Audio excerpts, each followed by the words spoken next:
1641. From the News Talk STL Weather Center.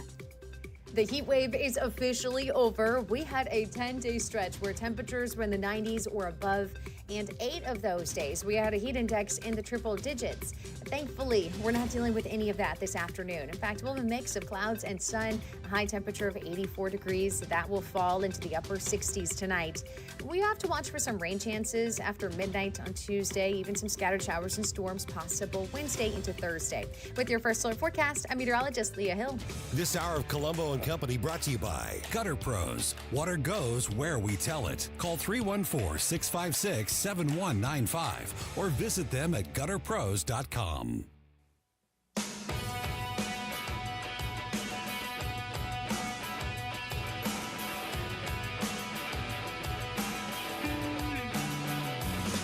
The time to rise has been engaged. We're better, best to rearrange. I'm talking here to me alone. I listen to the finest work song. Your finest hour.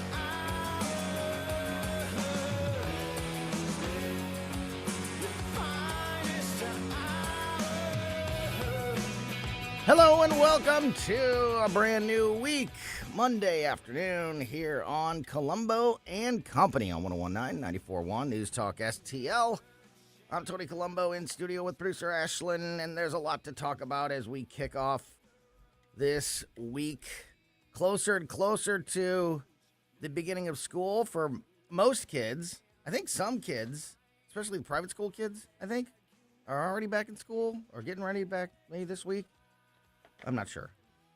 We're in public school, and we have 1 week left of summer break in the Colombo household. So it's gonna be a big one. But kids get ready to go back to school. We have got some interesting things to talk about today, including daylight saving time back in the news, back in front of lawmakers in Washington, D.C. Donald Trump has been pushing for daylight saving time to be permanent across the United States, something that I am so wholeheartedly for, so 100% behind. If I was a single issue voter, daylight saving time being permanent might be that one issue for me. There is nothing worse in life than when it's dark at 4:30 in the afternoon. That should never happen. You should never be driving home from work at 4:30, 4:45, and it's dark outside. And you never get to see the sun. You never get to see the sun after work. You can't go home and do anything outside or be outside, or the kids have to, Nope.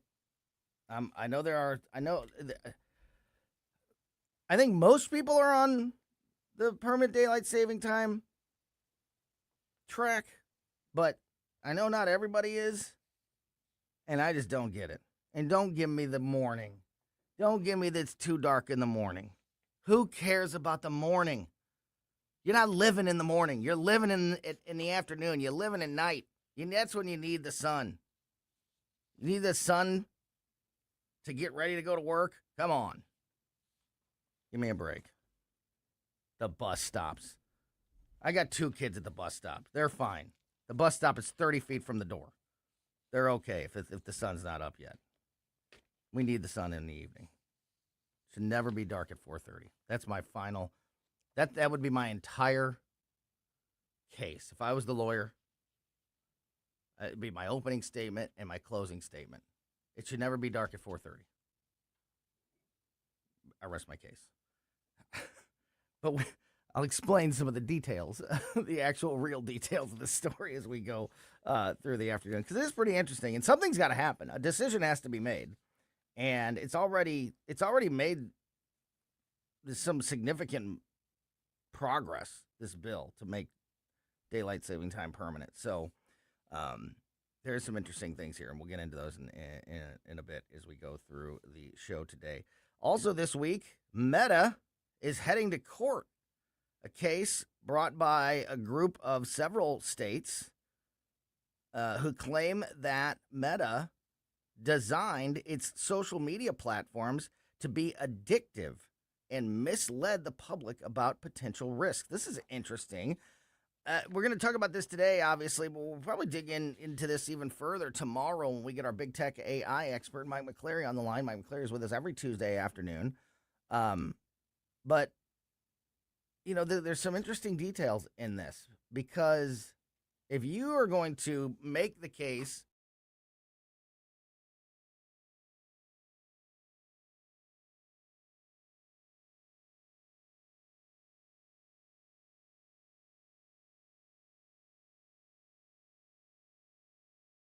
and Instagram were illegally and deceptively designed to be addictive, and particularly addictive to young people, wouldn't that apply to every single social media platform? If Facebook is addictive to young people, what's TikTok? I mean, wouldn't this immediately open the floodgates? And wouldn't this immediately make basically every social media platform guilty of the same thing? So we'll dig into this not only tomorrow. Tomorrow, we'll also have Susie Moore, our legal expert, on, another perfect person to kind of help us understand this. But we'll get into the details of this issue as we go through the afternoon. We also have a Democratic governor, Andy Beshear, in Kentucky, who over the weekend did an interview where he admitted, which I know this is difficult for many liberals, he admitted, that socialism is a failed experiment. So that's refreshing to hear somebody on the left say that. However, when he also thinks that capitalism is a failed venture, which, we started off on the right track, and then we immediately deviated. And then he went into some of his plans, some of the things that he would like to institute in order to, what he said, was it fix the government? Yeah, fix the government. His steps to fix the government, one of those included eliminating the Electoral College. So here we go again with this. This is not just some whack job social media influencer on a podcast somewhere that nobody's listening to saying this. This is a governor of one of the 50 states. And somebody, Andy Beshear is one of those names that, has been batted around as being, a possible leader of the Democratic Party in the next generation, or at least one of the big names that carries a lot of influence, a lot of weight in that party.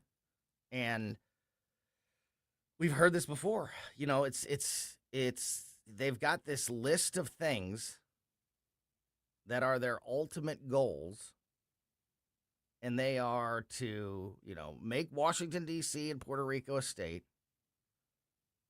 eliminate the Electoral College, like we're talking about, pack the Supreme Court, and you know what else used to be on that list? This is why I get nervous about the whole conversation about the filibuster. You know what used to be on the Democrats' list of priorities to get done? Right next to make Washington, D.C. and Puerto Rico a state and eliminate the Electoral College, eliminate the filibuster, was also on that list. But now it's on the Republican list. Why? Because it's always on the list when people are in power. Whoever has the power always entertains the thought of eliminating the filibuster. Now the Democrats act like eliminating the talk about talk about the flip test. Call this on the Democrats, but you can do it on the Republicans just as easily on this specific issue. Now the Democrats, want to talk about the sanctity of the U.S. government and our system and the way we do things and all of these, and how important it is for the filibuster to give, the voices that aren't as represented, because they lost elections. That's why they're not as represented. But to give those voices, make those voices heard, you got to have the filibuster. Whereas just a few years ago, they were making the same case. The Republicans, a few years ago, Republicans were making that case of, oh, you can't do it. You can't do it. That's against the way that the intended system of the United States. Whoever's in power wants to eliminate the filibuster. So I know it sounds like a great thing now, and I know I'm alone on an island on this one too. I know I'm like the last guy saying that this is maybe not a great idea, but I still stand by that. Maybe I'm just too stupid to understand what's going on, but I sure have heard the argument of why we shouldn't get rid of the filibuster from many Republicans over the years. Many.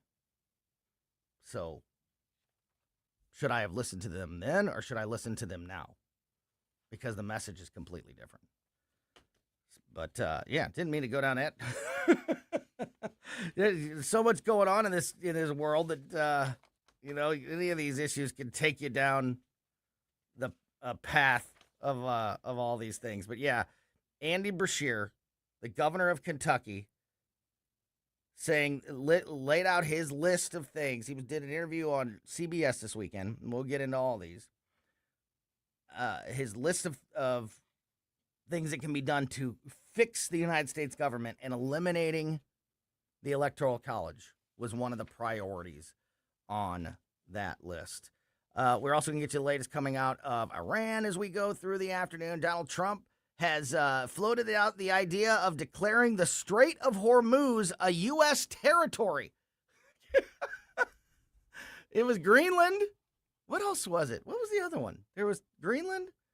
Why am I drawing a blank on the other one that he was going to, that we were going to take over in the last few months under Donald Trump?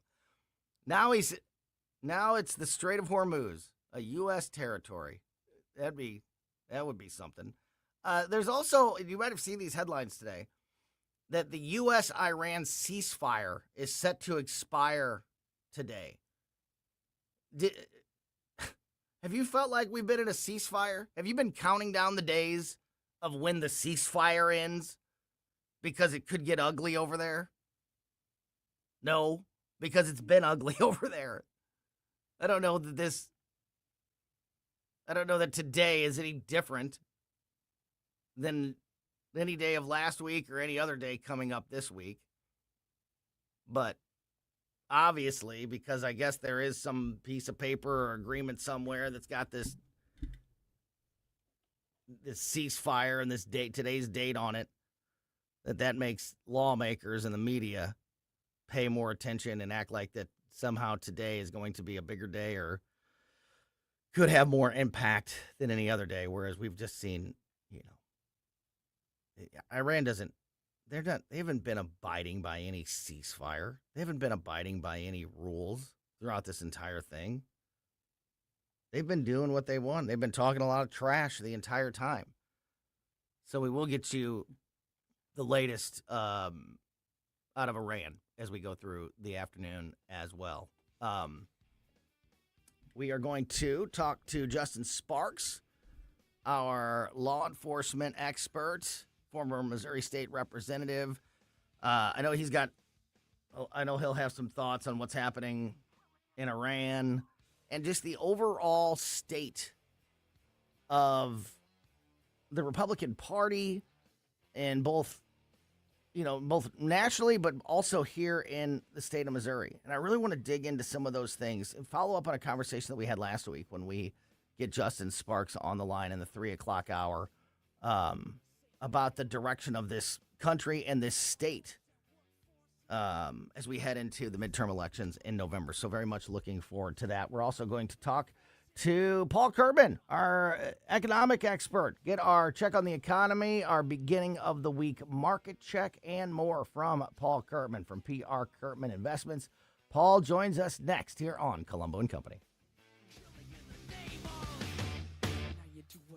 Made in St. Louis for St. Louis. It's News Talk STL. What they told ya. Now you do what they told ya. And now you do what they told ya. And now you do what they told ya. Hey, thank you very much for taking my call. News, analysis, opinion. Yes, I just want you to know what a breath of fresh air you people are. 1019 and 94.1 News Talk STL. So this past weekend was my daughter's 16th birthday celebration. Now, her birthday's actually still a couple weeks away, but she wanted to do like a lake trip with a couple of friends to celebrate her 16th birthday. So she asked if we could do this, this party a little early. So she hasn't turned 16 yet, but it's about to happen, which means we're about to have another vehicle conversation in the Colombo household. And this is where I thank God for Weber Chevrolet and knowing that if we are going to make that decision to get her a new vehicle, that I can go to someone that I know and trust and has the reputation and the customer service rankings to prove that they are the best in the area, and that, of course, is Weber Chevrolet. 3 locations around town to serve you: Creve Coeur in Missouri, Granite City, and Columbia in Illinois. Weber Chevrolet is about to celebrate 125 years in business in the St. Louis area, which is just absolutely incredible and proof of how much they've taken care of their customers and St. Louis families, generation after generation. Otherwise, you wouldn't be in business for 125 years. And the reputation scores and customer service rankings, they prove it also month after month, year after year. Weber Chevrolet always number one with a bullet when it comes to reputation scores for GM dealers across the Midwest and across the entire country, quite frankly. So nobody's going to give you a better deal on a new vehicle than Weber Chevrolet. Nobody's going to give you more on your trade-in than the folks at Weber Chevrolet. And nobody's going to take care of you in that vehicle for the entire time that you have it better than the team at Weber Chevrolet. So if you're looking for a new vehicle, check out what's happening at all 3 Weber Chevrolet dealerships now by going to WeberChevrolet.com. License number GL250000615. You're cooking dinner. The lights go out. You flip the breaker and forget about it. But what if it keeps tripping? Trips once, your breaker's doing its job. Keeps tripping? That's a warning. Bad wiring or something worse. Do people just keep flipping it? Most do, until they can't anymore. Call Grasser. We'll stop the trip. Green is always Grasser at GrasserHomeservices.com. I'm Dr. TJ, owner of the Institute of Natural Health, co-owner of Optimal Nutraceuticals, and the host of Wellness One. Wellness One is designed to cut through the nonsense and provide you common sense, science-based information regarding health and wellness. On the show, we discuss topics like thyroid health, gut health, hormone optimization, and many others. Our show airs Saturdays at 10 a.m. and 2 p.m. and Sundays at 11 a.m. and 3 p.m. right here on Newstalk STL. And you can visit us at inhstl.com. That's inhstl.com. Tim Jones and Chris Arps in the afternoon. Senator Hawley, I grew up in North County. The subdivision that I lived in, Coldwater Creek, ran through our neighborhood. The federal government dumped radioactive waste into the water, into the air, and they knew about it. They've done it for 70 years, and they've lied about it. And people in our state and in that region in particular have gotten sick and died. Tim Jones and Chris Arps, weekdays at 4 on News Talk STL. On the next, Larry Connors USA. The story behind the story, 1969, the most famous concert in history, Woodstock. Larry Connors USA. Now weeknights 6 until 8 on News Talk STL. This hour of Colombo and Company brought to you by Gutter Pros. Water goes where we tell it. Call 314-656-7195 or visit them at gutterpros.com.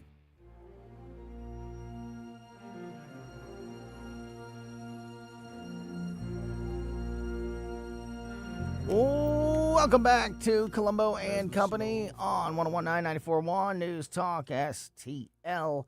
Monday afternoon means it is time to check in with our economic expert, Paul Curtman from PR Curtman Investments. Our beginning of the week market check and economy check as we're getting ready to wrap up summer, at least when it comes to kids. As I mentioned, final week of summer vacation for a lot of kids out there.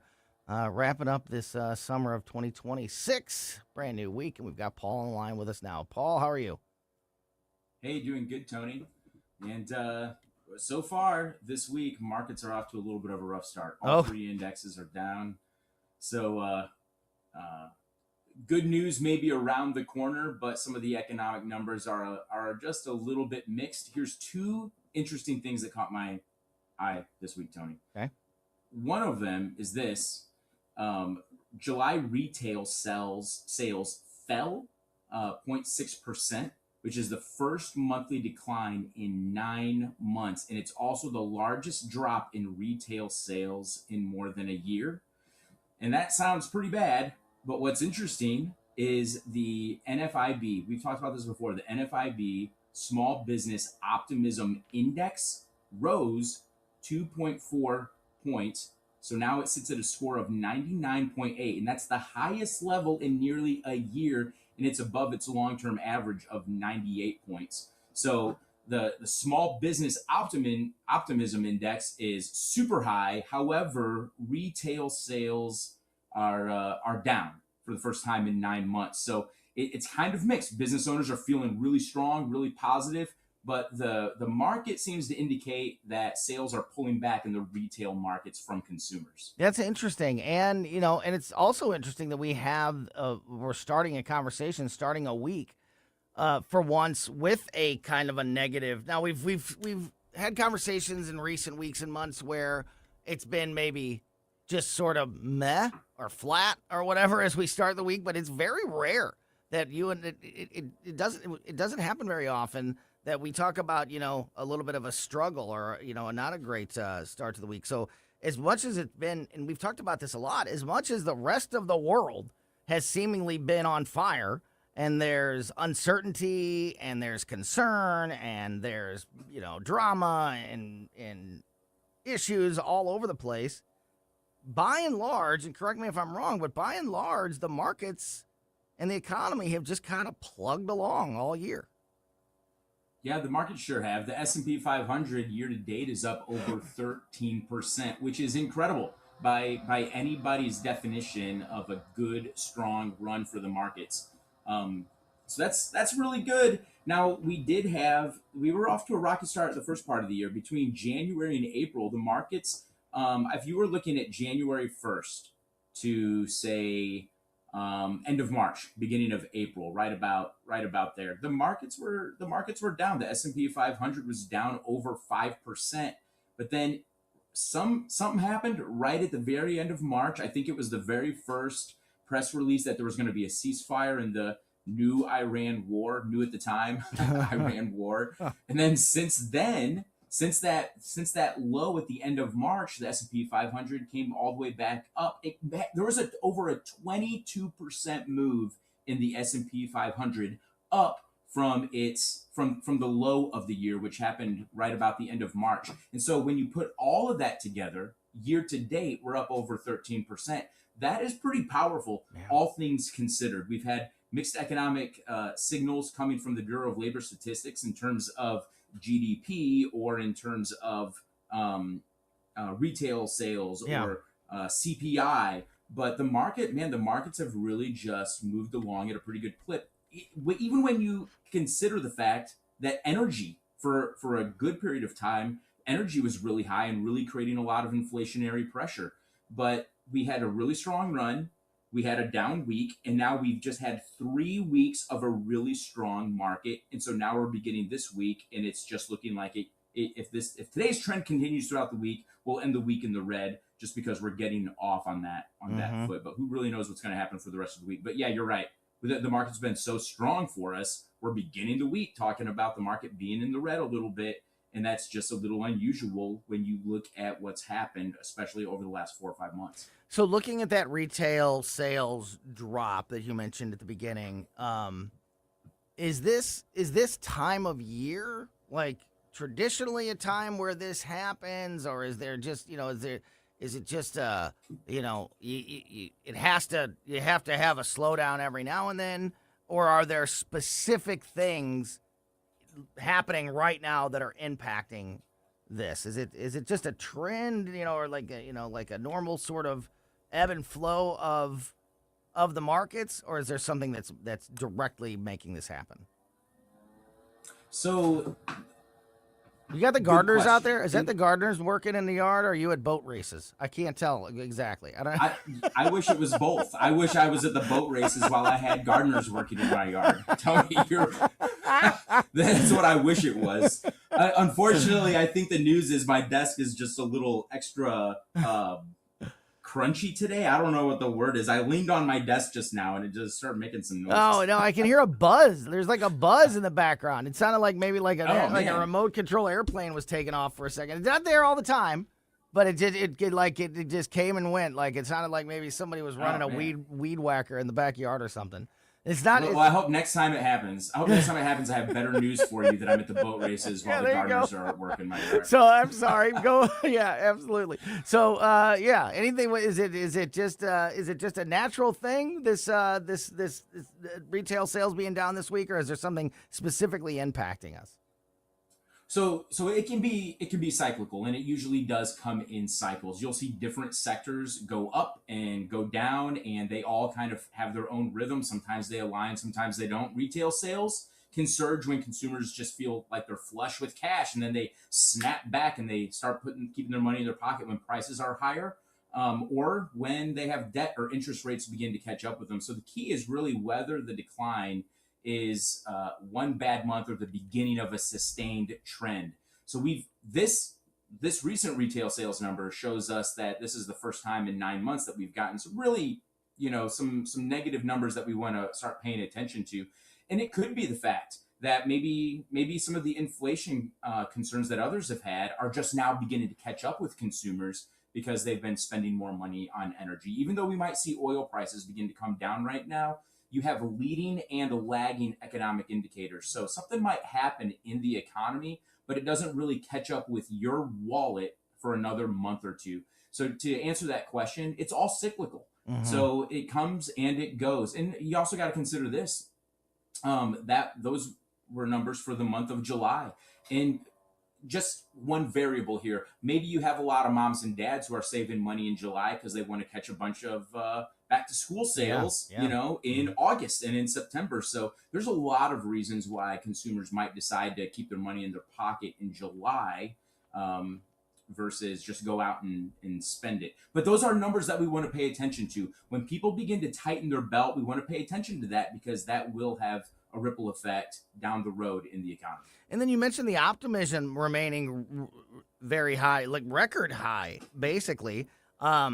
That's not something, I'm glad that you mentioned that because those are the kind of things that a lot of times don't get touched on or don't get reported on. And we very rarely hear anything about optimism when it comes to any area, let alone the markets or the economy. But that's got to be a strong, there's got to be a really good reason behind that because, all we hear in the news is, jobs numbers were bad and AI is going to put everybody out of business. But apparently the optimism out there for at least retailers is extremely high. What's driving that optimism and why isn't some of those other negative, the negative noise that we hear everywhere else, doesn't seem to be penetrating that optimism right now? This index that I'm looking at doesn't really get into a complete survey of what's driving the optimism. I think there's a number of reasons for that, but the reason for the index is because it can be a very good leading indicator of what's going to happen over the next few months if today small business owners are making decisions because of how they feel about tomorrow. So if they suddenly feel very much more optimistic about tomorrow, for the economy tomorrow, for their market, for their business tomorrow, well, then they might start hiring and expanding and borrowing to invest, or investing capital stores that they've been saving up for the purpose of investment. And so if they have confidence in the future, it's going to make them feel much more cavalier about trying to expand their business or expand their product line or their customer base. So that's really good. When we see those optimism indexes climb like that, that's a really good sign that we might see a burst of growth. Yeah. I mean, this still has to play out. We actually have to see it happen, but it's a really good indication of what economic growth could be around the corner.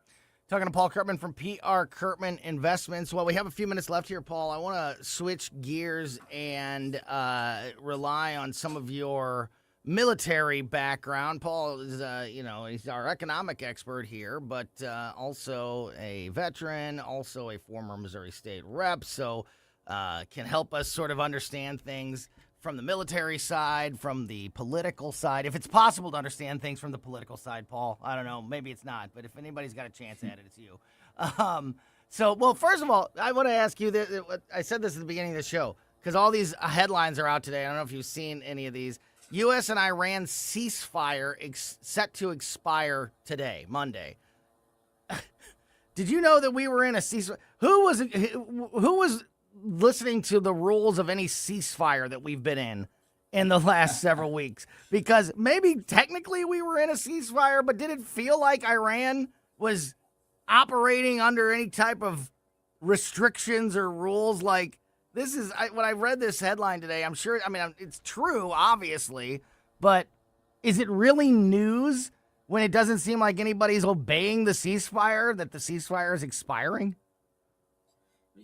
Maybe not, but I will point this out, though. I think it is progress that we've made it to the end of the ceasefire. So, just the fact that the headline says it's set to expire tomorrow, right, yeah. Wow, that is progress that we've actually been able to make it, because we haven't been able to get there. We haven't even been able to get to the end of a mutually agreed upon date for the end of a ceasefire, because somebody's always interrupted it. But yeah, it should be bigger news. I think that is probably the most remarkable point of the news, is the fact that we made it to the end, and that in and of itself could be a sign of progress. So the president addressed this today, and I want to get your thoughts on this, because if there's one good thing also that comes out of this, is that with the end of this agreement, now it's time to make another one. Now it's time to have that conversation about what's next. And it kind of forces us to have that conversation and hopefully finally push, the administration, or have some more aggression, or have some more, push to a solution than we've seen up to this point, where I just feel like we've just been spinning our wheels for the last several months, making no progress at all. So in regards to the ceasefire ending, Donald Trump said today that Iran wants a deal with the United States, but is unwilling to accept the necessary terms to make that deal happen.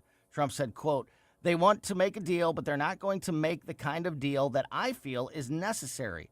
Look, we're in there for one reason. Iran cannot have a nuclear weapon. You understand that Iran cannot have a nuclear weapon, and they won't have a nuclear weapon. And right now, them building one after we did previously with the B-2 bombers, it's after what we did previously with the B-2 bombers, it's going to be a long time. It's very simple. They can't have a nuclear war." President's remarks come as the ceasefire expires. So there you go. So President saying that, he says this all the time, that Iran is begging to make a deal. They're desperate to make a deal. And then Iran is, on the world stage, literally listing the demands that they have for the United States, behavior correction, their words, Their demands for U.S. behavior correction is what what we heard from them last week. None of this makes me feel like we are getting our act together or getting on the right track finally to, make some progress and maybe even have a solution to this issue moving forward. How do you feel about where we're at as this ceasefire expires today? It feels like second verse, same as the first. Yes. I feel like we haven't picked up any traction whatsoever. And like, I know I said it just kind of joking a minute ago about, hey, we made it to the end of the ceasefire. That's the most progress we've been able to make now you're right. in 6 months. You were right. And that's that is unsatisfactory. I mean, we've always known that Iran's been a threat, that they've sent these proxy soldiers out to fight their proxy wars. We know that they have funded terrorism. We know that they have funded militias going into Iraq to kill our troops. And so, hey, I think if we were going to go in there and be in there for 3 or 4 weeks, put them under such incredible, chaotic, and violent pressure that they were scrambling to find every strip of white cloth they could to surrender and give us whatever terms. I think the American people would have been okay with that. Get in there, get out. But now we're here. We are several months into this. We have a lot of people who have invested in this country through the ballot box and through our campaigns. And I feel like that the longer this drags on, the more likely it is that we're going to realize that a lot of those investments that we've made at the local level, even, at the congressional level, I think a lot of that's going to get eaten up by the energy that's being put into this already. I'll call it drawn out. It's a drawn out process now, and with no end in sight, because we keep hearing the same thing from both sides over and over and over again. The threats are beginning to ring empty. From Iran, but also from the White House. Like, we want to see this wrapped up. And I don't think we have a lot of luxury, a lot of time, and a lot of room for error here. We have communists winning elections in America.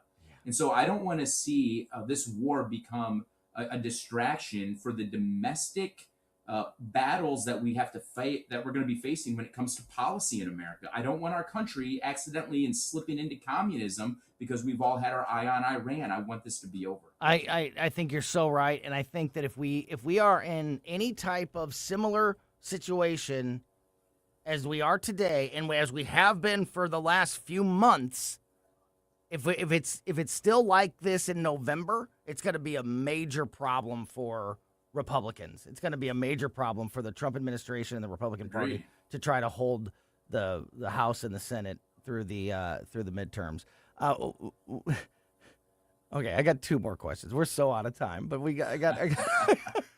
I got one funny one and one real one. I'll ask the real one first. When Iran is out there, when any enemy, like specifically in this case Iran, where we've seen them literally demanding concessions from the United States, listing out their commands for behavior correction from the United States, whether we know they could back it up or not, because I don't think, obviously we could smack them down in a heartbeat if we wanted to, but we haven't, and we've emboldened them to be like that. What does that do, if any? Does it have any impact on the United States military and the service members themselves when you can see all of this trash talk coming from your enemy on a constant basis and nothing getting done about it? Does it have any impact on the men and women serving?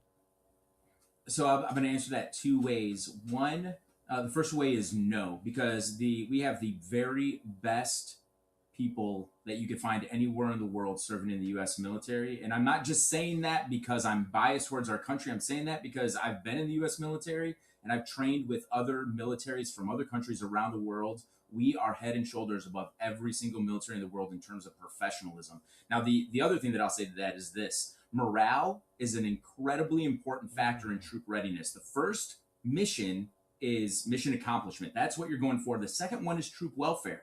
You have to take care of the troops. And so the troops should not be stuck in a place where things are being drawn out with no end in sight. They want to reach their objective also. And we have to make sure that they have a pathway from point A to point B victory. So, and then here's the other one. Here's one way to maybe fix all of this. Donald Trump today said that he would consider the idea of making the Strait of Hormuz a U.S. territory. I couldn't remember at the beginning of the show. I've mentioned this at the beginning of the show, and I said it was Greenland, and I was like, what was the other one? I know there was 2 countries that he had said that, like in the last year that he would take over, and it's Canada. It was Canada was the other one. I couldn't remember. Greenland, Canada, funny. And now the Strait of Hormuz. He said, quote, we currently control it. We control it with a blockade. We have a blockade, so we control it with the blockade, and I like the idea of declaring the strait a territory. We could do that. That's how you get the toll. If it's not a U.S. territory, if it's international territory, you can't do a toll. But if it suddenly becomes U.S. territory, now you have a platform, you have an argument to say, okay, now we're going to have a toll. We're going to secure it, but we're going to charge a toll. This is probably a stupid question, but can you just declare the water? Like, do you have to have land in that somewhere to declare it a territory, or you just... Yeah. I don't know how that works, but I feel like if anybody can declare it, I feel like Donald Well, if anybody will declare just declare it, he'll declare it. Imagine there's a timeline out there where Greenland, Canada, and the Strait of Hormuz are all U.S. territories. Thanks to Donald Trump. Maybe it happens. Yeah. There's in the multiverse. There's got to be at least one timeline where Donald Trump got all of these things, and we have. I hope somebody writes that comic book. Yeah, I hope somebody writes that. That would be great. Yeah. Now you know what? You know what? I would vote for you to be the congressperson, the non-voting congressperson that represents the Strait of Hormuz in Washington D.C. You can be the. And I'll be the congressman from Greenland. we'll both have those positions. That's great. Paul Curtman from PR Curtman Investments. Paul, remind folks real quick before we let you go. We're already so late, so who cares? Remind folks if they want to get on the right path financially, whether they're closing in on retirement or just just want to make sure they're making the right decisions with their financial future. How can they find you and anything about PR Curtman Investments we need to let folks know about? The best way to get a hold of me is just an email. They can email me, paul@prcurtman.com, paul@prcurtman.com. Great stuff. Paul, thanks as always for your time, my friend. We'll talk to you again soon. Have a great rest of your day. All right. Thanks, Tony. You bet. All right, and I want to talk a little bit about the daylight savings issue before we get Justin Sparks on the line. Justin's going to join us in just about 12 minutes from now, just after 3 o'clock. Justin Sparks will be with us, and as I mentioned, the daylight savings time has been passed. Making daylight savings time permanent has made it through the House of Representatives. It's now to the United States Senate. This is something that the president has been pushing for. Fill you in on that and more next. For podcast articles and more, find us on newstalkstl.com. Here's my problem.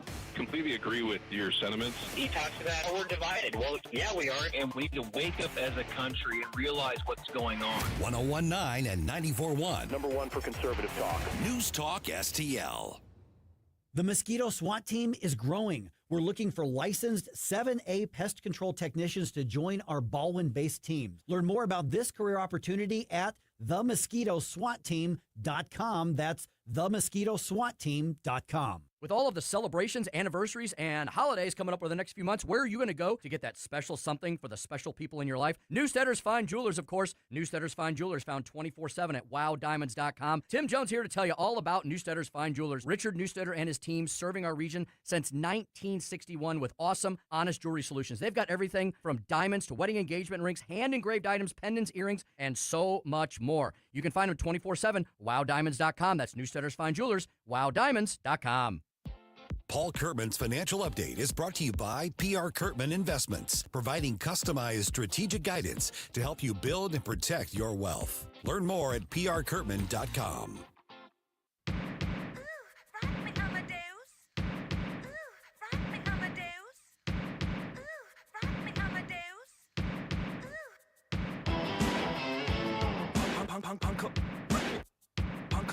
punk up. Punk up. That's an 80s classic there. Welcome back to Colombo and Company on 101.9 94.1 News Talk STL. Once again, big thank you to Paul Curtman from PR Curtman Investments for joining us in that last segment. Great conversation. Not only could Paul, give us all the details on what's happening with the markets, and that's why he's with us every Monday. Gives us that, beginning of the week market check, and which has usually been, as I mentioned in the conversation with him a moment ago, despite all the other drama, madness, chaos happening across the world and across the country, the markets have by and large plugged along pretty positively throughout this year, and started this week off with a little bit of a hiccup, and we'll see how that plays out. But by and large, the markets have remained sort of immune to all of the other outside noise, which is surprising to me. But that's why it's so important to talk to Paul each and every week and understand what's going on with the markets and what's impacting them, and just keeping an eye on all of that for our future. So big thanks again to Paul. If you missed any of that conversation, go up and check it out on our podcast. Of course, we put the show out as a podcast right after we get off the air every day, and we put it on basically every podcast platform. So wherever you get your podcasts on that platform, subscribe to Colombo and Company. Justin Sparks joins us in a few minutes. First, I wanted to talk about daylight saving time. This is a big one for me. It's a big one for the president, too. The House of Representatives approved a bill this year to thrust the nation onto permanent daylight saving time. So now this has gone to the United States Senate, and it has once again picked up momentum here in recent days. The president has been really pushing the United States Senate to act on this. Rick Scott, senator out of Florida, was discussing the issue, and he said, quote, "Around the country, people are going to be excited because they don't have to go back and forth." When he's regarding switching the clocks. We'll no longer have to, spring the clocks forward, drop the clocks back. Rick Scott is not the only one who says that the time should expire for the clocks switching. The president, in a Truth Social post, said, quote, "People are sick and tired of having to change their clocks twice a year. It's foolish, inconvenient, and in some cases very costly for cities and states with watchtowers and hard-to-reach places. It costs millions of dollars." I'm not sure what watchtowers he's talking about. Anyway, he goes on to say, quote, "This is an issue that Republicans, Democrats, and independents can unite behind. I am asking Republican senators to release their holds and allow the hotline to clear on the Republican side. All caps now. Let's pass the Sunshine Protection Act ASAP." Amen, President Trump. Daylight savings advocates say passing the Sunshine Protection Act is more pressing than you think. Senator Tommy Tuberville of Alabama said about this, quote, "This might be more important to my people back home than the SAVE Act." That's a reference, obviously, to the Voting Act, the Voting ID Act. But Tommy Tuberville said that at least what he's hearing from his constituents is that this would be a priority. We've been down this road before. In 2022, there was an effort to eliminate the time change. In 2022, it was the Senate that actually okayed the bill, but it was the House that didn't vote it down, but just sort of allowed it to die on the vine. Never pushed the vote on the issue, and therefore it expired. Now, here in 2026, we have the reverse. The House has acted. They've approved this bill. They've sent it to the United States Senate. The president is engaged and pushing for this. And so it is now up to the United States Senate and, the Republican leadership there that controls the Senate.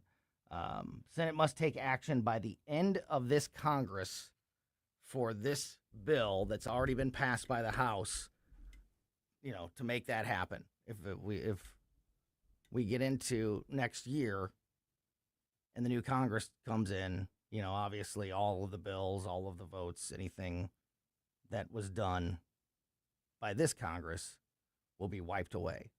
So there's still a few months left, but over the weekend and here in recent days, the chatter around daylight saving time and eliminating the clock change, making daylight saving time permanent, has really picked up, and a lot of it has to do with the president pushing this issue. Again, it should never be dark at 4:30. That's all that matters. It should never be dark at 4:30 in the afternoon, no matter what time of year it is. Daylight saving time all year round. No more clock changes. Let's go. Let's make it happen. And if you disagree, I don't like you. I just don't understand you. That's a better way to say it. All right, we are going to get back into some of the latest coming out of Iran. I want to talk about this Andy Beshear, the governor, Democratic governor of Kentucky, calling for the elimination of the Electoral College. All of that and more with Justin Sparks next. Got scrap metal, junk cars, or old appliances taking up space? Turn that clutter into cash. Since 1968, 21 Recycling and Scrap Metal has been the area's trusted name for recycling. We buy copper, brass, aluminum cans, scrap iron, wheels, catalytic converters, AC units, water heaters, washers, dryers, and yes, junk cars too. With our brand new truck scale on premises, getting paid is fast and easy. Old Highway 21 by Highway M or 21-recycling.com. Springtime in St. Louis, and if you hate to paint, do what your neighbor Mr. Rob Miller from Harvesttown Auto Body in St. Peters did. He called Rhino Shield. Rob, what was the thought process for going with Rhino Shield as a business owner? My family's business is over 10,000 square feet, and it did not have the curb appeal I wanted. Rob, tell everyone how the experience was with Rhino Shield from start to finish. The process that I liked was when you came out, you gave me all of these options that would fit my building. Our building was really faded. I don't want to have to paint my building again. 25 years is a long time to not have to worry about the outside maintenance of your building as far as paint. That's a no-brainer. That's why Rhino Shield worked for me. Are your neighbors jealous? I would be if I was them. Thanks, Rob. Now it's time to call 877-25-RHINO. 877-25-RHINO or 877-25rhino.com. Genius. No paint, don't Rhino. Go Rhino Shield. Never paint your house again. Rhino Shield. Mark your calendar for the annual Leadership for America Dinner 2026, Friday, September 25th at the St. Charles Convention Center Grand Ballroom. Join News Talk STL for an unforgettable evening featuring keynote speaker Nick Shirley, the independent journalist who exposed the alleged fraud in Minneapolis, plus additional speakers and guests. Dinner's included, so come hungry for great food and bold ideas. For tickets and more information, visit newstalkstl.com. KLGY HD3 Clayton, K270BW Bellefonte, KNBS Bowling Green. This is News Talk STL at 1019, 94.1, and always streaming at newstalkstl.com. News this hour at Town Hall. I'm Bob Agnew in Washington. Hurricane Lala weakened on Sunday to a mere tropical storm after raking Hawaii without making landfall over the weekend. Heavy rains and winds strong enough, though, to sweep about 100 homes off their foundations on the Big Island. Hawaii County Mayor Kima Alameda says the good news is that the storm left nobody dead. Now 65,000 people don't have electric. I mean, all of this devastation. And right now, there's no reports of storm-related fatalities. 2 paramedics did have to be rescued themselves after their vehicles were swept away by floodwaters. The Trump administration is applauding Border Patrol as some amazing stats are released. White House Press Secretary Caroline Leavitt taking to her Truth Social page, alerting to the incredible numbers at our southern border with Mexico. She writes, daily apprehensions at the border are down 94% compared to former President Joe Biden's administration and are at the lowest level seen in 30 years. The Democrat Socialists of America quietly building a network now of activists to try and influence unions that are central to the Democrat Party. Here's correspondent Bernie Bennett. The organization's plan encourages young socialists to select jobs where they can either unionize or join existing unions and move them further to the left. While most Americans are aware of DSA-backed office holders Alexandria Ocasio-Cortez and Zoran Mamdani, the strategy of placing members in unions may actually yield more important dividends for the organization's long-term goals. From 2018 to 2021, the Young Democrat Socialists of America adopted a, quote, rank-and-file strategy as a national priority. The YDSA added that it was organizing members to enter strategic industries such as logistics, education, and healthcare. Bernie Bennett, Washington. It was a rough day on Wall Street for investors. The Dow Jones Industrial Average lost 272 points. The Nasdaq was up by 84. More of these stories at Town Hall. You've probably heard all those ads for life insurance. Just a few dollars a day, apply online in minutes, no medical exam. Simple, easy, and cheap, right? Now you're thinking, maybe I should get a quote. Well, smart thinking. Everyone should have life insurance. But here's what they don't tell you. Those few dollars a day rates, they're for young people in perfect health. That's why everyone calls Big Lou the 50 to 60-year-old not-so-perfect candidate. Like you. You take prescription meds and you're overweight. Winner, winner, fried chicken dinner. Well, Big Lou works with life insurance companies that want people like you with no surprises after you apply. In fact, if you're a 50-year-old guy with a few health glitches, Lou could probably find you $1 million of term life coverage for about $200 a month. So, yeah, you need life insurance. But unless you're young and healthy, you gotta call Big Lou, because he's like you, older, heavier, and on meds, too. Get a quote right now at 800-555-2085, 800-555-2085, or biglou.com. From the News Talk STL Weather Center. I'm First Alert 4 Chief Meteorologist Steve Templeton. Near normal heat in store for our Tuesday. A low of 66, and we'll watch for some patchy fog in the morning. Partly to mostly sunny skies and a high of 88 in the afternoon. That is our normal high, so a normal hot day for Tuesday. Tuesday night after midnight into Wednesday morning, some scattered storms are likely. A lower chance of an isolated storm in the afternoon Wednesday, so better chances Wednesday morning.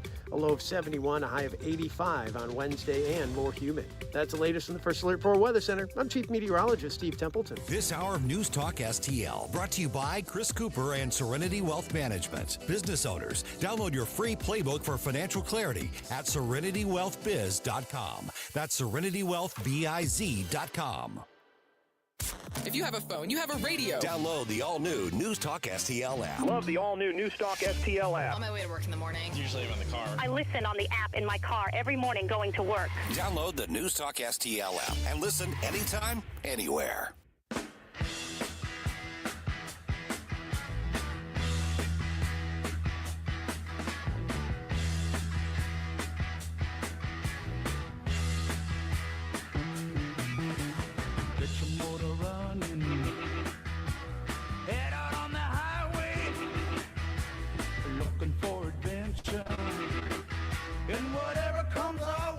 Welcome back to Colombo Company on 101.9 News Talk STL.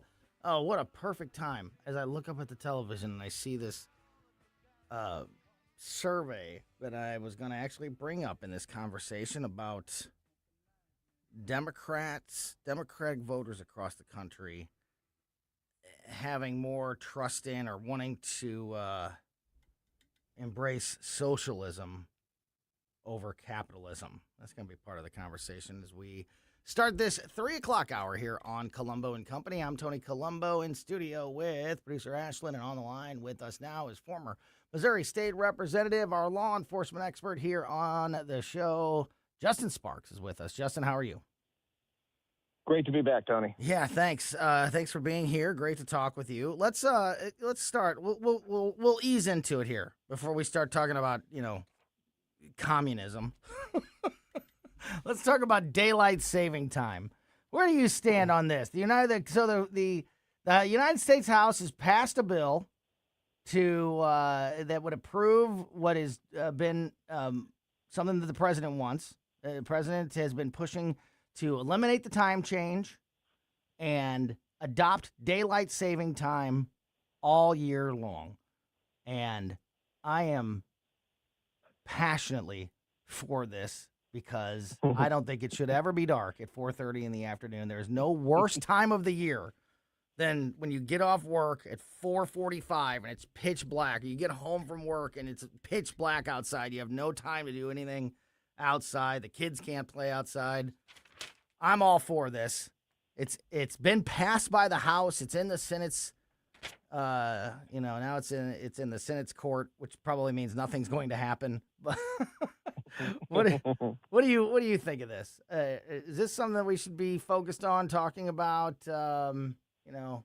This time, with everything else going on in the world, is this an important issue? Well, you're my friend, but no, it's not important. I would say this. It's important to address it because I feel the same way as you. Like, everybody hates coming home at 4 p.m. and you're like, what in the world? It's dark, and seasonal depression kicks in. Everybody feels it. I think absolutely it's worth doing. What bothers me is a lot of this is political gamesmanship. The president needs a win. His poll numbers are suffering. The Republicans are suffering. They need something desperately. The president wants this. The Senate probably will pick it up just to get any attention off their failure to do anything substantive and pass the SAVE Act. And everybody kind of wants a win. I think that there's probably a lot of back channel political gamesmanship, like I said before, happening right now as part of this. But yeah, it's not a bad thing, right? It's great, cool. Both thumbs up, guys. Now actually do the hard stuff too. Yeah, and that's the thing. If they can't even get this, voted on or resolved, because I think the biggest fear is that, it just won't. Not that the Senate will vote it down, that the Senate just won't act at all, and it'll just die on the vine like everything else. And I don't, and kind of to your point about just getting something done. Like the SAVE Act, like can we just do something? Yeah. I think this, it should not be one or the other. We should be able to do little things and big things all at the same time. I don't usually like the argument of like, well, in a world where we're having so many law enforcement issues, why are we working on this thing over here? Well, because we should be able to do it all at once. But not only can we not do multiple things at once, we can't do one thing at once. No. When it comes to Congress, when it comes to the House, and when it comes to the Senate, and if they don't get their act together soon, Justin, it's going to be a big problem for the midterm elections for the Republican Party, I think. Yeah, it really is, and I think that some in the Republican Party are looking to the future already. I think some of them are even kind of accepting what is more and more looking inevitable and realizing, okay, how can I capitalize on this for the future? Here's what I mean. Not only those in the establishment wing of the Republican Party, but all wings of the Republican Party, including those that want to now leave the Republican movement, start their own thing, which is really probably what's happening with those of like Tucker Carlson and Marjorie Taylor Greene and others. They're looking at this populist wave. They've read their history.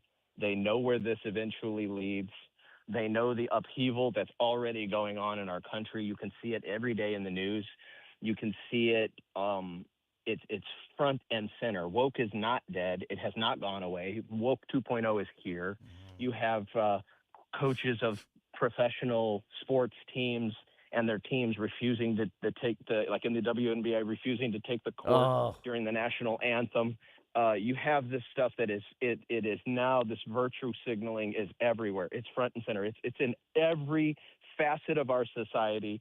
The polarization, the ideological polarization of the left and right has never been stronger, and it's only now escalating. So you have those that see what's coming up in the short term, and more than likely, the ship has sailed. We'll see. There's still time left. Unfortunately, what motivates conservative Republicans is actually substantive wins. Things like passing the SAVE Act, and now they're disgusted. So the base is absolutely alienated on the right. Yeah. There's no divided. splitting hairs about this. Mhm. Yes, they are completely divided.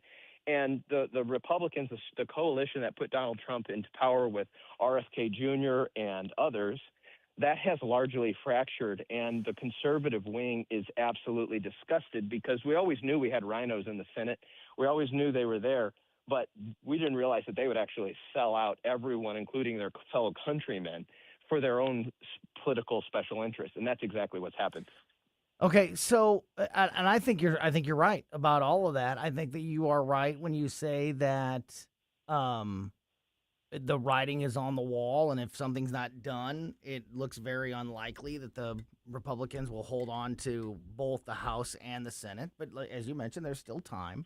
But right now, I certainly I feel that way, that if the election was today, I would not be confident at all that the Republicans would hold on to both the House and the Senate. My question for you and to the universe is, looking at the other side, looking at these people that I'm going to dig into this Andy Beshear stuff here in a minute, how he wants to, abolish the Electoral College. And, right. they hate police officers. They put illegal aliens, they put protecting illegal aliens ahead of protecting United States citizens. You mentioned the WNBA. I've never seen a league so dead set on destroying itself that I don't know. I mean, you could make every wrong decision. And when you look at the polls on the issues, the majority of voters across the country are not in favor of these woke policies and these woke issues. But then when you look at the polls of the actual races, then that's where things start to change. So my long-winded question here is, how is it possible to maybe be losing to this team that is so pathetic and unpopular? How can Republicans, even in the state that they are in, how do you lose to the progressive socialist left that is in place right now? Okay, so I've thought about that for long and hard, and it seems like it consumes my day thinking about these things. But it's because the supporters of each ideological movement that is large and in front of us in our country are so radically different, and what motivates them is so radically different. That really is the answer to this question. You have a fundamentally, in my opinion, mentally ill subsection of our country that is growing. It's being fed by algorithms, and it's an echo chamber of insanity. And this is the wing that thinks men can be women, that biology doesn't matter, that all this insanity. It's really stupid. The Islamo-communist Marxist wing that, like you said before, thinks that socialism is great, doesn't like capitalism because they don't know the definition or the history of either one of those two terms. And so you have that wing and what motivates them, and then you have the conservative Republican traditional wing, the traditional family values, you would call them, of our country. This would be largely the majority of the country for all 250 years. And because of the inability of Republicans to do what they've said they were going to do, you have that entire subsection that is going to refuse to come to the polls, and that's how you lose. That's how you lose to this radical minority. Remember, throughout history, Tony, whether it's in the Bolsheviks or in China, Mao's China, or anywhere, this has been repeated many, many times before. Or you think of Hitler's Germany. It is a super minority of people, less than 20%, that completely and radically changes the government. It's how you can vote yourself into socialism. You can't vote yourself out.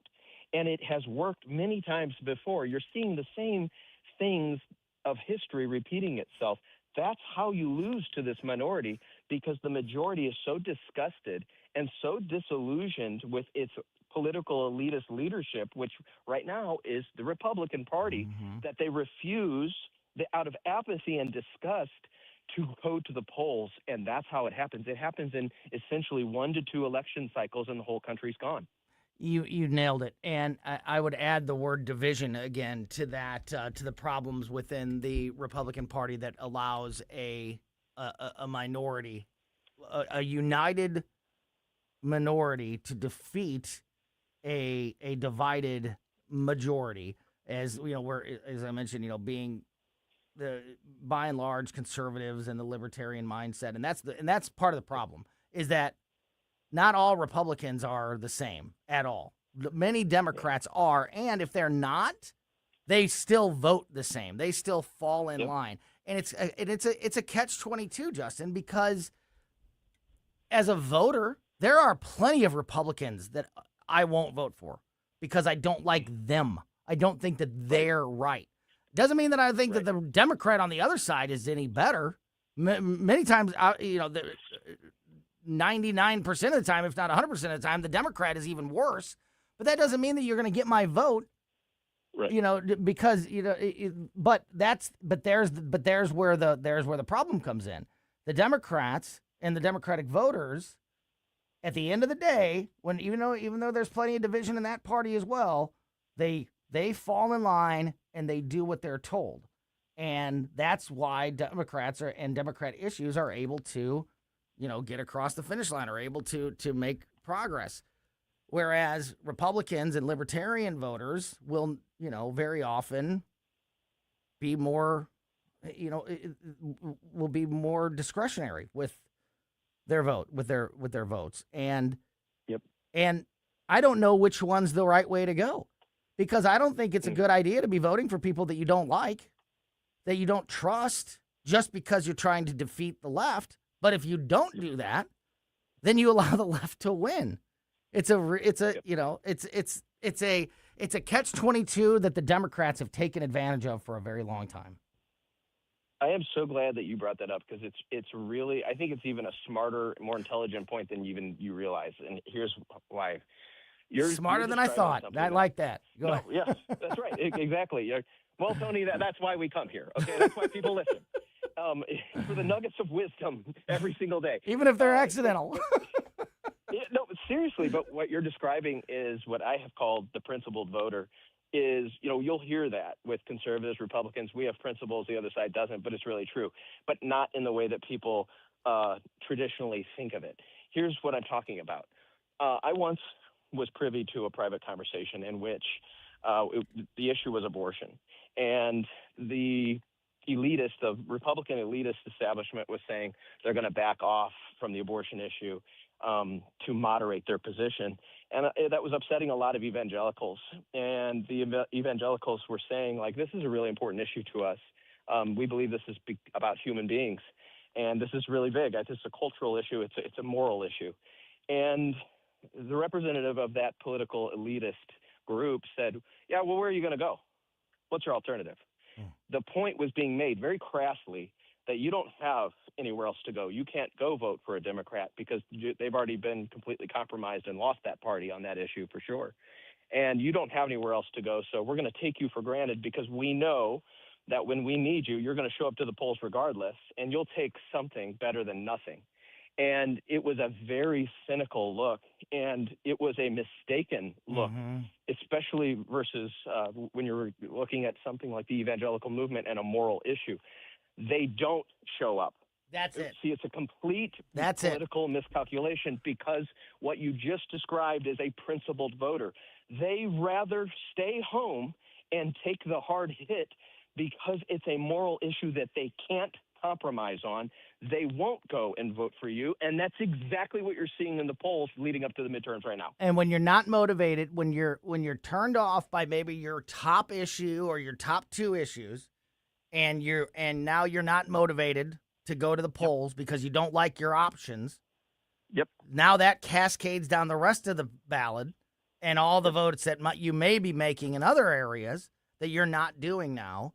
And listen, I don't know where the line is, because I am both ways. There are issues that I will look at and I will say, I will vote for the lesser of two evils.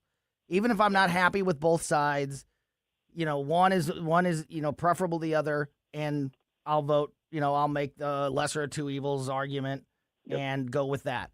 And other times I guess, it's just too much of a bridge where even the lesser of two evils are. And I don't know where that line lands for people. But the abortion issue is such a perfect example because here we go again. Amendments 4 and 5 were the big talking points going the primary elections a couple of weeks ago. Amendment 3 is going to be, when it comes to local, decisions, statewide decisions in Missouri, Amendment 3 is going to be the top, if not the top. And it's the exact same issue that we had in 2024. Is it that the pro-life crowd, and everybody knows that I'm pro-choice with severe restrictions, but that I'm on an island when it comes to this station, and many people that listen, and I believe the right choice is a very restrictive pro-choice bill with a very hard line of a 15-week, 20-week, 12-week limit. No, outlawing all late-term, partial birth, any procedures, all of that, just hard outlaw of all those things. And that's where I think we should go.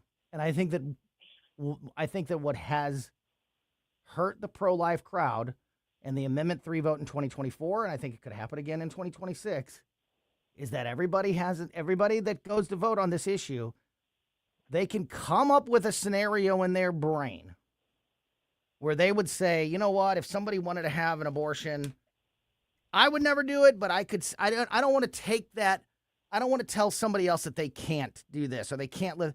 They'll come up with a reason, a scenario in their mind where they could see that being the case, and they go, I don't think I can vote to just completely outlaw abortion, which is basically what Amendment 3 does. There are the health of the mother. There's a couple, exceptions like that, but rape and incest in there. But it's basically an outlaw. And I just think that step has been too big of a step for voters, and it has hurt the Republican movement. And it's hurt the pro-life movement because they can't get that across the finish line. Whereas I think if there was some sort of compromise in there, I think like a heartbeat bill or a 12-week or 15-week limit, I think a bill like that would win overwhelmingly in the state of Missouri. But it's not an option for voters. It's all or nothing, and I think that's a problem with Amendment 3. How do you see that race shaping up? Well, especially with what we saw with Amendment 4 and 5, it was just a complete and utter rejection for different reasons in the electorate of the establishment political elite. So exactly what we were just talking about in Missouri, those that have been in charge, let's call them the so-called, in quotation, the politicians. Mm-hmm. You had those on the right that we've talked about that are completely disgusted and alienated and kind of throw their hands up, throw the towel in, and kind of want to just not show up. Or if they do show up, they're going to resoundingly vote no. And that's exactly what I am concerned with when we're looking at things like Amendment 3, because you have a whole, obviously the left in Missouri is going to vote against that, but now you have all those on the right too for different reasons. Mm-hmm. And so I don't think it looks good. And I think that that's obviously a bad thing, because what we'll have instead is something like Massachusetts, or the most extreme in our state, and enshrined in the Constitution, which of course, because of Amendment 4, we are still doing this. We're going down this road of insanity in our state, enshrining things in our Constitution that should never be there, because they should be laws and legislation voted on by the people's representatives. And again, it's because they're not doing their job. We're going to keep coming around to that central theme in every part of our conversation, because it is the root of the problem. The root of the problem is the elected representation failing to act and failing to do what they were elected to do. And it's because most, in some form or another, are beholden to what? Getting reelected, maintaining power, and giving back to their special interest donors. Yeah. And that's the problem with our system. Yeah, yeah. And to your point, the Amendment 4 and Amendment 5 comparison when it comes to Amendment 3 is even more accurate, in that one of the biggest problems, in my opinion, certainly with Amendment 4, but also Amendment 5, was a lack of understanding and a lack of communicating and people truly knowing what was on the line, what was at stake, and, what all the consequences were of that vote. I think that is a big part of Amendment 3 as well, because if we allow Amendment 3 to stay in place the way it is now, and the Amendment 3 vote in November is essentially to repeal Amendment 3. It's removing the Amendment 3 that was passed in 2024. This decision in 2026 is, do we repeal that decision or do we stick with it? And what people didn't realize, I don't think, in 2024, and I still think, is not being communicated, and is certainly not playing a role in the discussion as high as it should, is all of the things that are allowed if we continue with Amendment 3. I mentioned, partial birth abortion, it's unlimited, partial birth, late term, all the different hormone, treatments on minors and things like that all are part of Amendment 3.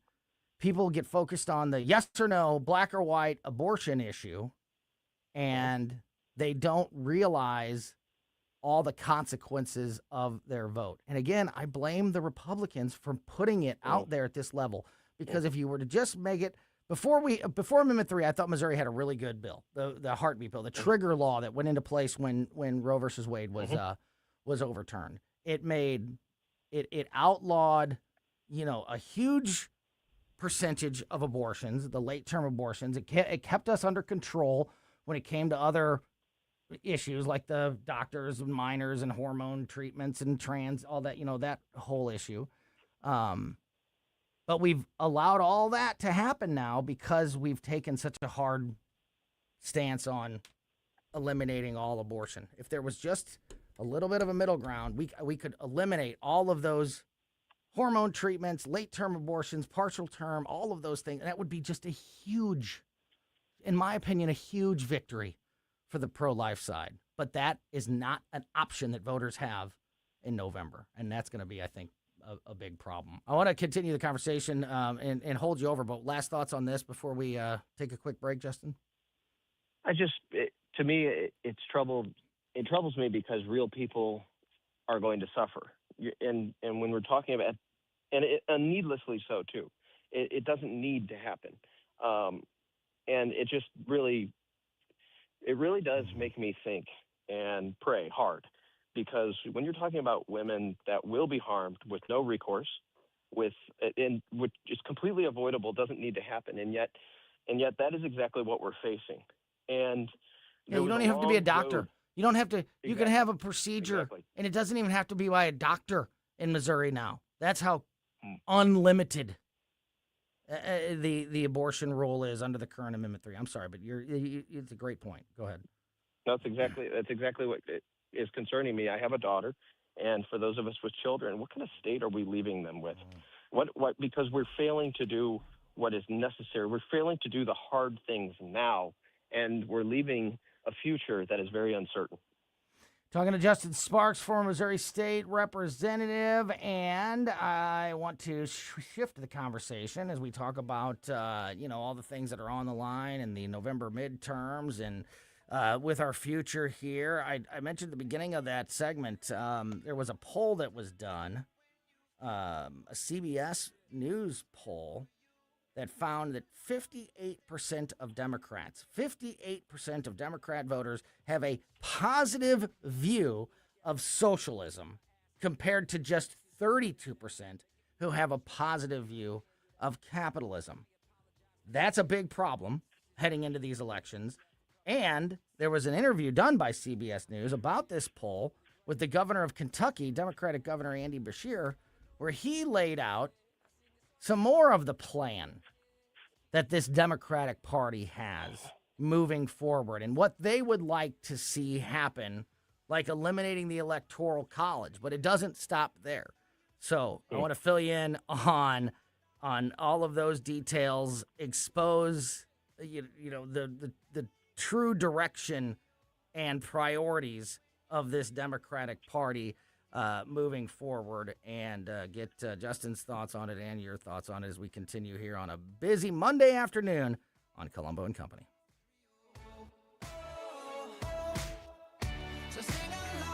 Watch us on our live stream using Rumble, Facebook, and Twitter. Would you hold me on your shoulder wherever you walk? Would you turn my volume up in front of the cops? News Talk STL. First thing in the morning and pretty much all day. Live and local. 1019 and 94.1. News Talk STL. Fox News commentary with Laura Ingraham. Next.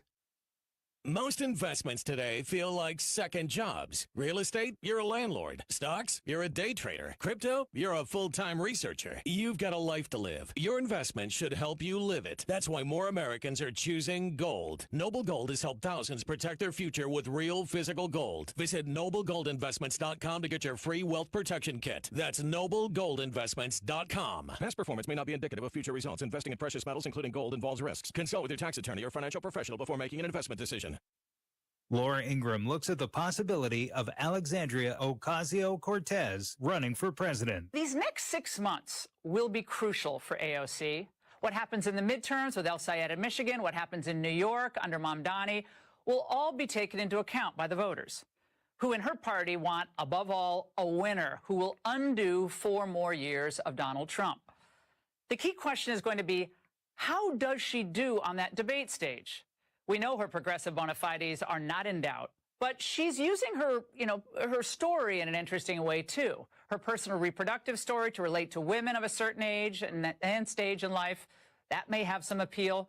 But if she's actually pressed on substantive issues involving economic policy, foreign policy, it's a total mess. For more commentary like this, go to foxnewspodcast.com. License number GL250000615. You're cooking dinner. The lights go out. You flip the breaker and forget about it. But what if it keeps tripping? Trips once, your breaker's doing its job. Keeps tripping? That's a warning. Bad wiring or something worse. Do people just keep flipping it? Most do, until they can't anymore.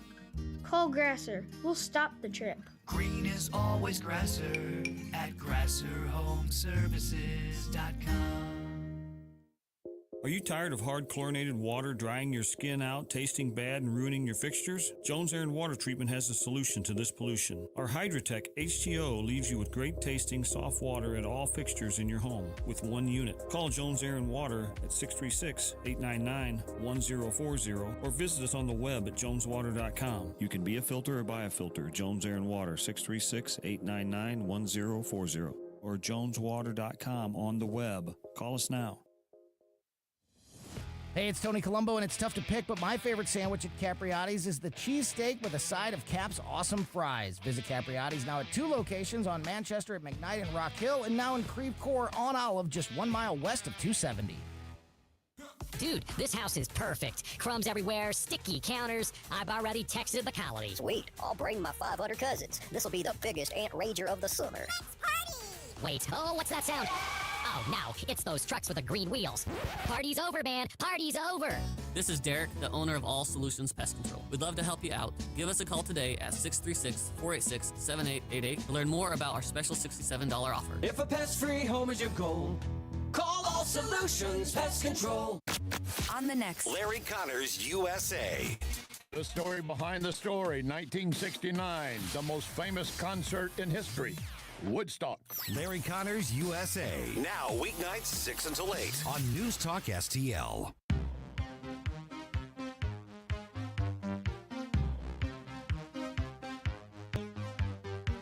Sweet dreams are made of these. Who am I to disagree? Welcome back to Colombo and Company on 1019-94.1 News Talk STL. Tony Colombo here in studio with former Missouri Representative Justin Sparks on the line with us. And, yeah, Justin, as I mentioned, the new CBS News poll shows that 58% of Democrats in the United States have a positive view of socialism. And that is compared to just 32% of Democrats in the United States who have a positive view of capitalism. Before we even go into this conversation any deeper, Does that seem right to you? Do those numbers seem a little bit exaggerated? How do you feel about, about it? Because I want to kind of set a baseline of where we think, this country is thinking and the way that these voters, are heading as we head into November. Do you think that it's nearly 60% of Democrats who have a positive view of socialism? I think those numbers are low. Really? I think it's more. Yeah. And especially if they were to get a better subsection of the younger voters, the numbers would be even higher. Yeah. Significantly higher. And you have to remember why. Because they don't know what it is. They don't understand. Yeah. Is why. They don't. Yeah. That's right. Exactly. Essentially, you're just seeing that they're uneducated, stupid voters. And that's kind of maybe a little bit of a mean way to say it, but it is very accurate. They don't know what they're talking about. Well, it's as much our fault as it is their fault. Yep. Because we're the 100%. ones that didn't teach them. You know what I mean? Like Correct. when you criticize a younger generation for not understanding the difference between socialism and capitalism and communism and all of these things, we're the ones who didn't do our job in teaching them. So it's as much as an insult on us as them.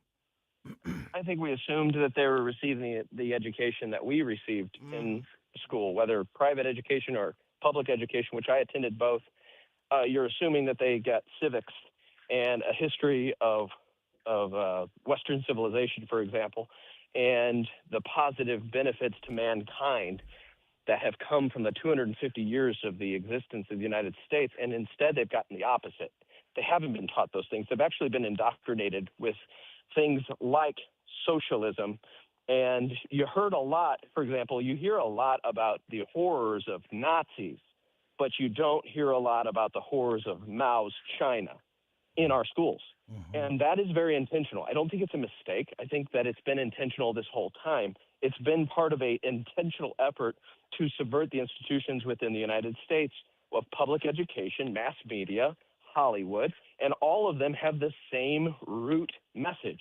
And I think that why you're seeing this major Marxist push now is because they know what we know, what that poll says, that the population is ripe for a revolution. And I think that's exactly what you're seeing. Absolutely. So Andy Brashear addressed this on CBS yesterday on an interview with CBS News. And the reason I think this is important is because, Andy Brashear is the governor of Kentucky. So what does that have to do with us in Missouri? Well, Andy Brashear is one of these people who is, one of the one of the rising stars, one of the big names in the Democratic Party. And I think we should pay attention when any of them speak because it shows us the path that they're on, the intentions that they have. So I think, when Andy Brashear is talking about what he sees for the future is not just a concern for Kentucky, but it's a concern for the entire country. And he was presented with this poll, and he started off as they often do, knowing how to say the right thing before the indoctrination begins. He said, quote, "Now I believe socialism is a failed experiment." What do you think the next word is? But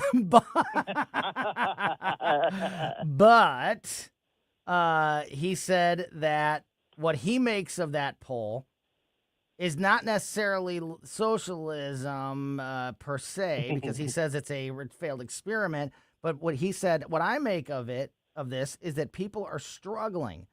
Quote, they're struggling because the cost of groceries is too high. The cost of gas is too high. It's too hard to see a doctor. And that's so funny. The party that wants to institute universal health care, where in the countries, like ask somebody in Canada how hard it is to see a doctor. It's extremely difficult to see a doctor under universal health care systems that exist, at least now. So that's just ironic, that one. Cost of gas is too high, too hard to see a doctor. When you do, the cost is so high as well. He said they're not asking for a lot. I believe that what we need to do is get results for the American people. And I think when you look at Democratic governors, you see those results. You think the people in Illinois under the Democratic governor of J.B. Pritzker are seeing results that are fixing their lives, Justin? No, I think that what you see in Illinois is a governor that ingratiates special interest in himself. And in Illinois, you see the worst run state in the union for the last 50 years, and it's not even close. But, Tony, we have to ask ourselves, like, when you see the governor of Kentucky saying that, it's an extremely slick, intentional, populist message, and it works. It's very effective. It's the workers of the world unite. It's the take all of the different factions, the marginalized factions, the factions that are suffering the most within your society, and then capitalize on their suffering and give them a reason for their suffering and give them an avenue for getting their suffering to go away. Okay, that's exactly what this is. It's been tried many times before. It's very effective. And what I'm afraid of is that there's a significant portion of our Republican friends that fail to see that people actually are suffering. And the reason for that, of course, is because Donald Trump is the president. And if you acknowledge that folks are struggling, then somehow he's going to catch the responsibility for that. And that's not entirely fair. But it is the reality that people are suffering. There are significant portions of our population that are not doing as well, that are struggling to get a home. We have to be able to call balls and strikes and say, no, there are significant encumbrances to the economic welfare of portions of our population. And why is that? It's not, many of them are working very hard. These are not people laying around all day on government welfare, right. Okay? They are struggling yet still, and we have to talk about why that is. And right now, you have a significant portion of the conservatives and the MAGA movement that do not want to acknowledge that because they think it makes the president look bad. Yeah, and that's a big problem. That's a big problem. Not being able to call strikes on your own side is always a huge problem for either political party. But you're exactly right. There are, I have a daughter, a 23-year-old daughter who, who has a full-time job. Her fiance has a full-time job. But they, they're making money. They're doing good, but they can't afford to buy a house because those houses just don't exist. Those starter homes that we all had, there's problems in the housing system and other issues that we do need to address. I'll tell you who's not going to fix them: the left, who wants to, take away rights from landlords and others. They're not going to fix the problem. So it's okay for us to address that there is a problem and try to fix it. Andy Beshear went on in this interview to lay out some of the things that he wants the Democrats to do across the country in order to respond to these voters that are struggling, the voters that think that socialism is better than capitalism. He said that fixing the government meant outlawing partisan redistricting. He said, quote, enshrine part of the voting acts right there in the Constitution. He said instituting term limits for Congress and the Supreme Court would be another one. He said, quote, it should also overturn Citizens United. And here's the big one. And I think call for direct elections of the president and the vice president. He went on to say, quote, that could actually make things work. A big idea that would, yes, change government, but in a way enshrined in the Constitution where people would know it's going to get better. He was asked by the host on CBS News, I didn't know you support abolishing the Electoral College. And Beshear responded, quote, yeah, I've said it a number of times, and it's because in Kentucky we will never see a candidate for president or vice president unless they're from here. Why? Because people just expect it'll go one way or the other. So anyway, he gets into eliminating the Electoral College. Not the first time, certainly, that we've heard this argument, but yeah, fundamental, damaging, impactful changes to the United States Constitution under this path forward that Beshear and many other Democrats are laying out. Your thoughts? Well, they're saying the quiet part out loud now. Yeah, they sure are. What is different. right? Because we've talked about this before. You've heard me drone on and on infinitum about the fact that there's a Marxist, communist effort intentionally to subvert the institutions of our society and to do so behind the scenes. It's not behind the scenes anymore. This is a mainstream possible vice presidential candidate with AOC. You heard it first on the Tony Colombo show. That's what I think their ticket will be. And it very well could be. And why? Because there's broad appeal. And they're saying these things out loud now because they believe they have the support. They believe that they actually have the momentum and they have the winning message. Now, what that's actually going to look like is incredibly destructive, right? These policies in practice destroy your country. We've seen it in history many, many times, but it doesn't matter in practicality if people don't know that, if people don't realize that.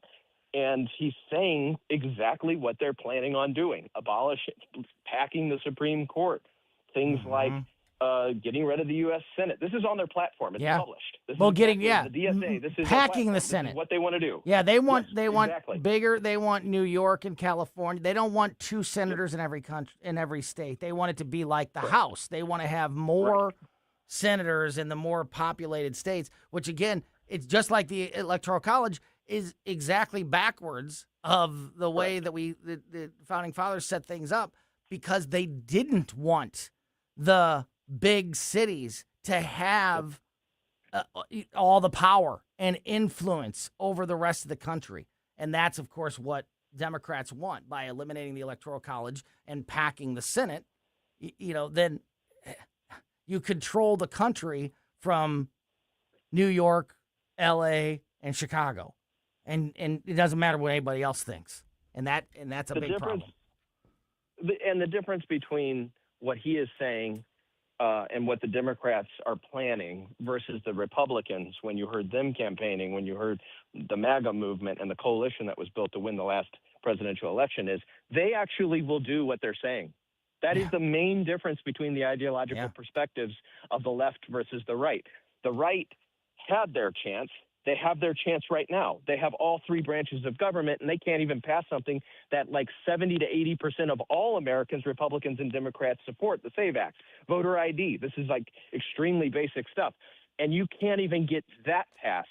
When the Democrats and the DSA, the socialists, get power, they will do everything and more that they promised. And that's the main difference. That's why when I say we are 1 to 2 election cycles of complete socialism in this country, is because they are so effective at instituting their policies and holding their promises versus the right. Yeah, because it really doesn't take much. I mean, if you were able to eliminate the Electoral College and add that senator move in there, like more senator, or get D.C. to be a state or Puerto Rico to be a state, just, any 2 of those actions completely swing the balance of power overwhelmingly to the left in a way that would never be able to be overcome. It would be that quick if we allow it to happen. And that's why it's so important that we have these conversations. And I appreciate our great guest like Justin Sparks, former Missouri State Representative. Justin, as always, great stuff. Look forward to talking to you again very soon. Appreciate your time as always, and have a great rest of your day.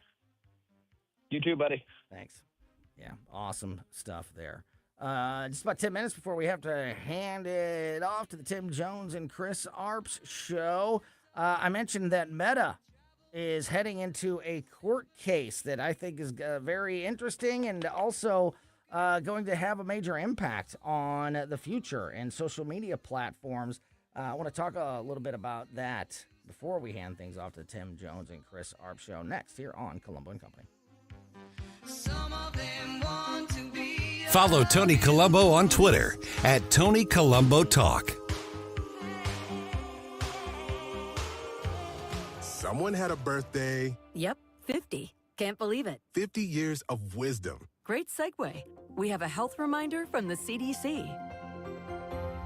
Pneumococcal vaccination is recommended for adults 50 or older. Says here, we're over 6 times more likely to be hospitalized with pneumococcal pneumonia than adults under 50. I don't love those odds. Same. Look what I found. Pfizer's Prevnar 20 is proven to help protect adults against pneumococcal pneumonia and invasive pneumococcal disease in just 1 dose, and millions have already gotten it. Continued approval may depend on a supportive study. Don't get Prevnar 20 if you have a severe allergy to its ingredients. A weakened immune system may lower your response. Common side effects include injection site pain and swelling, fatigue, headache, muscle, and joint pain. For full prescribing information, please call 1-855-213-2138. Visit Prevnar20.com or talk to your doctor or pharmacist. I'm on Prevnar20.com now, scheduling my appointment. Good idea. And happy 50th. Fly me to the moon. Let me play among the stars. Welcome back to Colombo Company on 101.9 News Talk STL. Man, great conversation with Justin Sparks in that last segment. Paul Curtman in the 2 o'clock hour. As always, don't forget to subscribe to our podcast if you missed any of those conversations, because it's the best way to make sure you never miss anything that happens on the show. Subscribe to Colombo and Company on your favorite podcast platform, because we put the show out as a podcast right after we get off the air every day. You can also watch the show live every day on social media. We're about to talk about social media. On Facebook and Twitter and Rumble and technically YouTube, but YouTube doesn't like us. We've been suspended many times. I wouldn't rely on YouTube. I'd stick with Rumble and Twitter and Facebook, maybe in that order, if you want to watch the show live or watch the show afterwards. You can watch the live stream afterwards as well. And don't forget about our app. Another great way to make sure you never miss anything that happens here on the show or on the station from wherever you are. News Talk STL app, absolutely free. All right, tomorrow, Tuesday, we are going to talk to our legal expert, Susie Moore, and our big tech expert and AI expert, Mike McCleary, which is perfect because we are heading into what I think is going to be a very impactful court case. I think that this could set a precedent, one way or the other, that will have a major impact on the future of social media platforms, because Meta is heading into a court case brought by a group of states who claim that the company designed its social media platforms to be addictive and misled the public about potential risks. The trial is expected to begin with opening statements tomorrow in the U.S. District Court of the Northern District of California in Oakland, after the two sides went through the jury selection process last week. The judge turned down Meta's request for the case to be dismissed. The trial is expected to last 4 to 6 weeks, with Meta CEO Mark Zuckerberg expected to testify. You know, that is going to be, that's going to have all eyes on what's going on there. So the attorneys general of California, Colorado, Kentucky, and New Jersey first filed the lawsuit in 2023 after a multi-state investigation into the impact of Facebook and Instagram, two of Meta's big platforms, of course, on young users. They argued that the platforms were designed to be addictive and that the company downplayed the potential impact on young people. So this is massively important, because if at the end of this, if the ruling comes down that Facebook and Instagram, Meta, illegally misled the public about potential risks of being on social media and designed their platforms to be addictive. I mean, if Facebook is addictive for young people, what's TikTok? What are so many other platforms, social media platforms? I would imagine that this would have an immediate and massive impact on what is happening with social media and, social media behaviors, which is dominant across not just the younger generation, across everybody in the United States. And while I think that there is something to be said about, social media platforms misleading people or not having the best intentions at heart, there's also something about parenting and, self-responsibility that has to play a role in here. But going to be really interesting, and we will definitely be unpacking this case tomorrow and as it goes through. Keep it here. Tim Jones and Chris Arps next. Hi, I'm Jen Wallner. And I'm Rodney Wallner with the Wallner Home Selling Team at Berkshire Hathaway. Hey, Rodney, how do you sell your home for top dollar? That's easy. Call the Wallner Home Selling Team at 314-810-SOLD. What if I want a flexible commission rate? Call the Wallner Home Selling Team at 314-810-SOLD. When's the best time to sell your home? Right now. Call the Wallner Home Selling Team at 314-810-SOLD. For all your real estate needs, call the Wallner Home Selling Team at 314-810-SOLD. That's 314-810-SOLD. Hunters, now is the time to get ready. Mike Ferguson here for my friends at Whistle Pig Outdoors. Listen, don't wait until the season opener to dial that bow in.